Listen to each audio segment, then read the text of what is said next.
ತುಲಾ ರಾಶಿಗೆ ಈಗ ಹಾಲಿ ಪರಿಸ್ಥಿತಿಯಲ್ಲಿ ತುಲಾಗೆ 10ನೇ ಮನೆಗೆ ಬರ್ತಾನೆ. ಅವನೇನು ಕೆಟ್ಟದ್ದು ಮಾಡಲ್ಲ, ಒಳ್ಳೆಯದು ಮಾಡಲ್ಲ. ಶನಿ ವಕ್ರದಲ್ಲಿದ್ದಾನೆ, ಹಿಂದಕ್ಕೆ ಹೋಗಿದ್ದಾನೆ.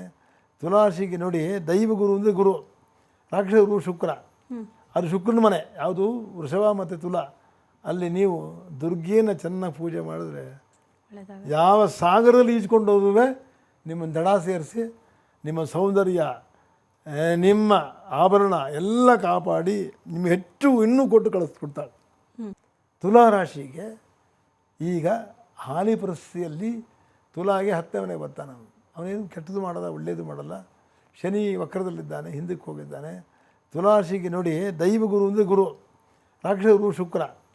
ಅದು ಶುಕ್ರನ ಮನೆ ಯಾವುದು, ವೃಷಭ ಮತ್ತು ತುಲಾ. ಅಲ್ಲಿ ನೀವು ದುರ್ಗೆಯನ್ನು ಚೆನ್ನಾಗಿ ಪೂಜೆ ಮಾಡಿದ್ರೆ ಯಾವ ಸಾಗರದಲ್ಲಿ ಈಜ್ಕೊಂಡು ಹೋದುವೆ ನಿಮ್ಮನ್ನು ದಡ ಸೇರಿಸಿ ನಿಮ್ಮ ಸೌಂದರ್ಯ, ನಿಮ್ಮ ಆಭರಣ ಎಲ್ಲ ಕಾಪಾಡಿ ನಿಮಗೆ ಹೆಚ್ಚು ಇನ್ನೂ ಕೊಟ್ಟು ಕಳಿಸ್ಬಿಡ್ತಾಳೆ.